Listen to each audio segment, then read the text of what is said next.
ಆತ್ಮೀಯ ಬಂಧುಗಳೇ, ಶ್ರೀರಾಮಚರಿತಮಾನಸ ಉತ್ತರಕಾಂಡ ಇದರಿಂದ ಇವತ್ತು ಚೌಪಾಯಿಗಳನ್ನು ತಿಳ್ಕೊಳ್ಳೋಣ.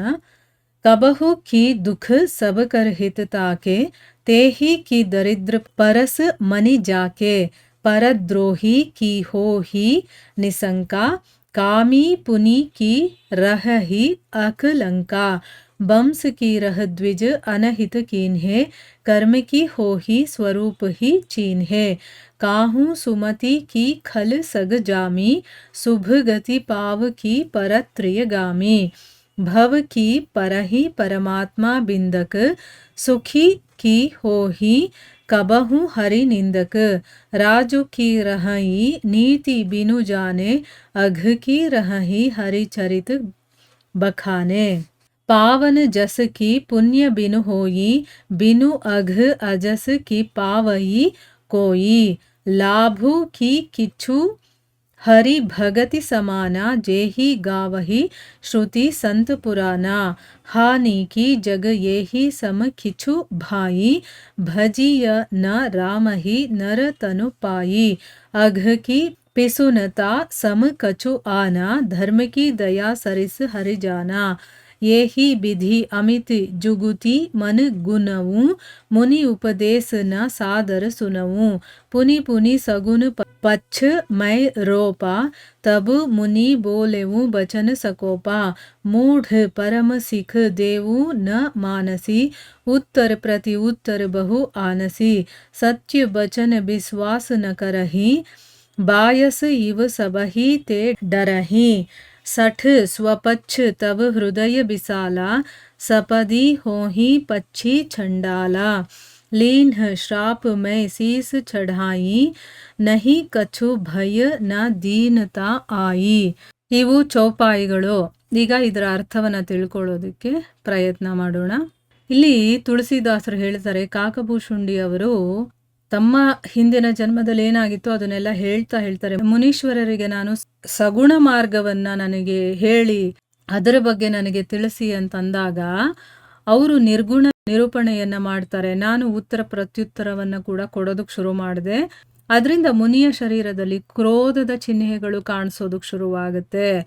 ತುಂಬ ಅವಮಾನಕ್ಕೆ ಗುರಿಯಾದರೆ ಜ್ಞಾನಿಗಳ ಹೃದಯದಲ್ಲೂ ಕೂಡ ಕೋಪ ಅನ್ನೋದು ಬರುತ್ತೆ ಅನ್ನೋದು ಇಲ್ಲಿ ಹೇಳ್ತಾರೆ. ಮತ್ತೆ ಮುನೀಶ್ವರರು ತುಂಬ ಕೋಪ ಮಾಡಿಕೊಂಡು ಜ್ಞಾನದ ನಿರೂಪಣೆಯನ್ನ ಮಾಡೋದಕ್ಕೆ ಶುರು ಮಾಡ್ತಾರೆ. ಆಗ ನಾನೇನು ಮಾಡಿದೆ, ಕಾಕಭೂಷುಂಡಿ ಅವರು ಹೇಳ್ತಾ ಇದ್ದಾರೆ, ನಾನೇನು ಮಾಡಿದೆ, ಮನಸ್ಸಲ್ಲಿ ಅನೇಕ ರೀತಿಯ ಊಹಾಪೋಹಗಳನ್ನು ಮಾಡೋದಕ್ಕೆ ಶುರು ಮಾಡಿದೆ. ಯಾಕೆ ಅಂತಂದರೆ ಈಗ ದ್ವೈತ ಬುದ್ಧಿ ಇಲ್ಲದೆ ಇದ್ರೆ ಕೋಪ ಬರೋದಕ್ಕೆ ಸಾಧ್ಯ ಇಲ್ಲ. ಅಜ್ಞಾನ ಇಲ್ಲದೇನೆ ದ್ವೈತ ಬುದ್ಧಿ ಹೇಗೆ ಬರೋದಕ್ಕೆ ಸಾಧ್ಯ ಆಗುತ್ತೆ? ಸೊ ಮಾಯೆಗೆ ವಶವಾಗಿರುವಂಥವನು ಭಗವಂತನಿಗೆ ಸಮನ ಆಗೋದಕ್ಕೆ ಹೇಗೆ ಸಾಧ್ಯ ಆಗುತ್ತೆ ಅಂತಂದ್ಬಿಟ್ಟು ನನ್ನ ಮನಸ್ಸಲ್ಲಿ ಅಂದ್ಕೊಂಡೆ. ಬೇರೆಯವರ ಹಿತವನ್ನು ಬಯಸುವಂಥವನಿಗೆ ಯಾವತ್ತಾದರೂ ದುಃಖ ಆಗುತ್ತಾ? ಅವನಿಗೆ ಒಳ್ಳೇದು ಮಾಡ್ಬೇಕು ಬೇರೆಯವನಿಗೆ ಅಂತ ಅಂದ್ಕೊಂಡ್ಮೇಲೆ ದುಃಖ ಅನ್ನೋದು ಹೇಗಾಗುತ್ತೆ? ಈಗ ನಮ್ಮ ಮನಸ್ಸಲ್ಲಿ ಬೇರೆಯವ್ರಿಗೆ ಒಳ್ಳೇದು ಮಾಡಬೇಕು ಅನ್ನೋದು ಇಲ್ಲದೇ ಇದ್ದರೆ ನಮಗೆ ದುಃಖ ಆಗುತ್ತೆ ಅಲ್ವಾ? ಆದರೆ ಒಳ್ಳೇದು ಮಾಡಬೇಕು ಅಂತ ಇರೋವನಿಗೆ ದುಃಖ ಆಗೋದಕ್ಕೆ ಸಾಧ್ಯ ಇಲ್ಲ. ಮತ್ತು ಪರಶುಮಣಿ ಇರುವಂಥವನ ಹತ್ರ ದರಿದ್ರ ಅನ್ನೋದು ಎಲ್ಲಿಂದ ಬರೋದಕ್ಕೆ ಸಾಧ್ಯ ಆಗುತ್ತೆ? ಬೇರೆಯವರಲ್ಲಿ ವೈರತ್ವ ಅನ್ನೋದು ಇರುವಂಥವನು ನಿರ್ಭಯನಾಗ್ತಾನಾ? ತುಂಬ ವೈರತ್ವ ಗುಣ ಇರುವಂಥವನಿಗೆ ಭಯ ಇಲ್ಲದೆ ಇರೋದಕ್ಕೆ ಸಾಧ್ಯನೇ ಇಲ್ಲ ಅಲ್ವಾ? ಆಮೇಲೆ ಕಾಮಿ ಆಗಿರುವಂಥವನು ಕಳಂಕರಹಿತನಾಗೋದಕ್ಕೆ ಸಾಧ್ಯ ಇಲ್ಲ. ಬ್ರಾಹ್ಮಣರಿಗೆ ಕೆಟ್ಟದಾಗಬೇಕು ಅಂತೇನಾದರೂ ನಾವು ಮನಸ್ಸಲ್ಲಿ ಅಂದ್ಕೊಂಡ್ರೆ ಅವನ ವಂಶನೇ ಉಳಿಯೋದಿಲ್ಲ ಅಂತ ಹೇಳ್ತಾರೆ. ಮತ್ತು ತನ್ನ ಸ್ವರೂಪವನ್ನು ಅಂದರೆ ನಾನು ಆತ್ಮ ಅನ್ನುವಂಥ ಸ್ವರೂಪವನ್ನು ತಿಳ್ಕೊಂಡಿರುವಂಥವನು ಕರ್ಮಗಳಲ್ಲಿ ಆಸಕ್ತನಾಗ್ತಾನಾ? ಇಲ್ಲ. ದುಷ್ಟರ ಸಂಘದಿಂದ ಯಾರಿಗಾದರೂ ಸದ್ಬುದ್ಧಿ ಅನ್ನೋದು ಉಂಟಾಗಿದೆಯಾ? ಕೆಟ್ಟವರ ಸಹವಾಸ ಮಾಡಿದ್ರೆ ಒಳ್ಳೆ ಬುದ್ಧಿ ಬರೋದಕ್ಕೆ ಹೇಗೆ ಸಾಧ್ಯ ಆಗುತ್ತೆ ಅಲ್ವಾ? ಆಮೇಲೆ ಪರಸ್ತ್ರೀ ಗಮನ ಮಾಡಿದವನಿಗೆ, ಪರಸ್ತ್ರೀ ಸಹವಾಸ ಮಾಡಿದವನಿಗೆ ಸದ್ಗತಿ ಅನ್ನೋದು ಲಭಿಸೋದಿಲ್ಲ. ಪರಮಾತ್ಮ ತತ್ವವನ್ನು ಯಾರು ಅರ್ಥ ಮಾಡಿಕೊಂಡಿರ್ತಾನೋ ಅವನು ಜನನ ಮರಣ ರೂಪಿ ಭವದಲ್ಲಿ ಬೀಳ್ತಾನಾ? ಇಲ್ಲ. ಭಗವಂತನನ್ನು ನಿಂದಿಸುವಂಥವನು ಯಾವತ್ತಾದರೂ ಸುಖಿಯಾಗಿರೋದಕ್ಕೆ ಸಾಧ್ಯನಾ? ಇಲ್ಲ. ನೀತಿ ತಿಳ್ಕೊಳ್ಳದೆ ರಾಜ್ಯ ಅನ್ನೋದು ಉಳಿಯತ್ತಾ? ಇಲ್ಲ. ಶ್ರೀಹರಿಯ ಚರಿತ್ರೆಗಳನ್ನು ಹಾಡಿದರೆ ಪಾಪಗಳು ಇರೋದಕ್ಕೆ ಸಾಧ್ಯನಾ? ಇಲ್ಲ. ಅಂದರೆ ಇಲ್ಲಿ ಹೋಲಿಕೆಗಳನ್ನು ಕೊಟ್ಟು ಹೇಳ್ತಾ ಇರೋದು.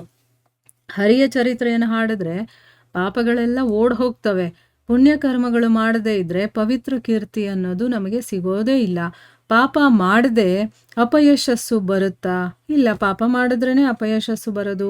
ಶ್ರುತಿಗಳು, ಸಂತರು, ಪುರಾಣಗಳು ಕೊಂಡಾಡುವಂತಹ ಅಪರಿಮಿತ ಮಹಿಮೆ ಇರುವಂತಹ ಹರಿಭಕ್ತಿಗೆ ಸಮಾನವಾದಂತಹ ಲಾಭ ಬೇರೊಂದಿದೆಯಾ?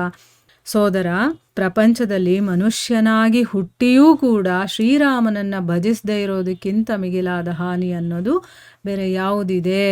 ಯಾಕಂದರೆ ಮನುಷ್ಯ ಜನ್ಮ ಸಿಕ್ಕಿರೋದೇ ಸಾರ್ಥಕತೆಯನ್ನು ಪಡ್ಕೊಳ್ಳೋದಕ್ಕೆ. ಅದು ಭಗವಂತನ ಭಜನೆ ಮಾಡದೇ ಇದ್ದರೆ ಆ ಮನುಷ್ಯ ಜನ್ಮ ಸಿಕ್ಕಿನೂ ವೇಸ್ಟ್ ಮಾಡ್ಕೊಂಡಂಗೆ ಅಂತ ಅರ್ಥ ಇಲ್ಲಿ.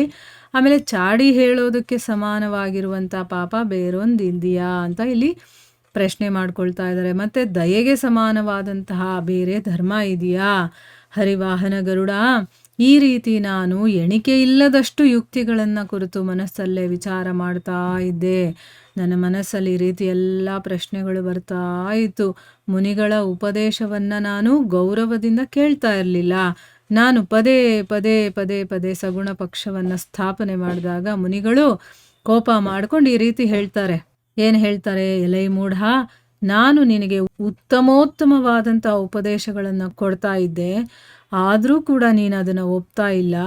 ಅಷ್ಟೇ ಅಲ್ಲದೆ ವಿತಂಡವಾದವನ್ನು ಮಾಡ್ತಾ ಇದೆಯಾ. ನಾನು ಆಡಿದಂತಹ ಸತ್ಯವಚನದಲ್ಲಿ ನಿನಗೆ ನಂಬಿಕೆನೇ ಇಲ್ಲ. ಕಾಗೆಯಂತೆ ಎಲ್ಲರ ಜೊತೆ ನೀನು ಸಂಶಯಾತ್ಮನ ಹಾಗೆ ಇದೆಯಾ. ಅಂದರೆ ಏನು? ಕಾಗೆ ಎಲ್ಲರನ್ನು ಕೂಡ ಸಂಶಯ ಹಾಗೆ ನೋಡುತ್ತಲ್ಲ, ಹಾಗೆ ನೀನು ಕೂಡ ಸಂಶಯ ಆತ್ಮನ ಹಾಗೆ ಇದೆಯಾ. ಎಲ್ಲವೋ ಮೂರ್ಖ, ನಿನ್ನ ಹೃದಯದಲ್ಲಿ ನಿನ್ನ ಪಕ್ಷದ್ದೇ ದುರಾಗ್ರಹವಿದೆ. ಅಂದರೆ ನೀನು ಅಂದ್ಕೊಂಡಿರೋದೇ ನಿನಗೆ ಸರಿ ಅಂತ ಅನ್ನಿಸ್ತಾ ಇದೆ. ಅದಕ್ಕೋಸ್ಕರ ನೀನು ಬೇಗನೆ ಚಾಂಡಾಲ ಪಕ್ಷಿಯಾಗು, ಅಂದರೆ ಕಾಗೆ ಆಗು ಅಂತಂದ್ಬಿಟ್ಟು ಅವರು ಶಾಪ ಕೊಟ್ಬಿಡ್ತಾರೆ. ಅಂದರೆ ನಿನಗೆ ಸಂದೇಹ ಇರೋದ್ರಿಂದ, ನೀನು ಅಂದ್ಕೊಂಡಿರೋದೇ ಸರಿ ಅಂತ ನಿನ್ನ ಮನಸ್ಸಲ್ಲಿರೋದ್ರಿಂದ, ನಿನಗೆ ಸಂಶಯ ಕೂಡ ಇರೋದ್ರಿಂದ, ನಾನು ಏನು ಹೇಳಿದ್ರು ನೀನು ಅದನ್ನು ಒಪ್ತಾ ಇಲ್ಲ ಅಲ್ವಾ. ಅದಕ್ಕೋಸ್ಕರ ನೀನು ಚಾಂಡಾಲ ಪಕ್ಷಿಯಾಗು, ಅಂದರೆ ಕಾಗೆ ಆಗು ಅಂತಂದ್ಬಿಟ್ಟು ಶಾಪ ಕೊಡ್ತಾರೆ. ನಾನು ಮುನಿ ಶಾಪವನ್ನು ಸಂತೋಷದಿಂದ ಸ್ವೀಕಾರ ಮಾಡಿದೆ. ಅದರಿಂದ ನನಗೆ ಭಯ ಆಗಲಿ ದೈನ್ಯವಾಗಲಿ ಏನೂ ಆಗಲಿಲ್ಲ ಅಂತಂದ್ಬಿಟ್ಟು ಕಾಕಭೂಷುಂಡಿ ಅವರು ಹೇಳ್ತಾರೆ. ಈಗ ನಮಗೆ ಕಾಕಭೂಷುಂಡಿಯವರಿಗೆ ಕಾಗೆಯ ರೂಪ ಹೇಗೆ ಬಂತು ಅನ್ನೋದ್ರ ಬಗ್ಗೆ ಗೊತ್ತಾಯ್ತಲ್ವಾ. ಸೊ ಮುಂದುವರೆದು ಏನಾಗುತ್ತೆ ಅಂತಂದ್ಬಿಟ್ಟು ನಾವು ಮುಂದಿನ ಭಾಗದಲ್ಲಿ ತಿಳ್ಕೊಳ್ಳೋಣ. ಹರೇ ಕೃಷ್ಣ.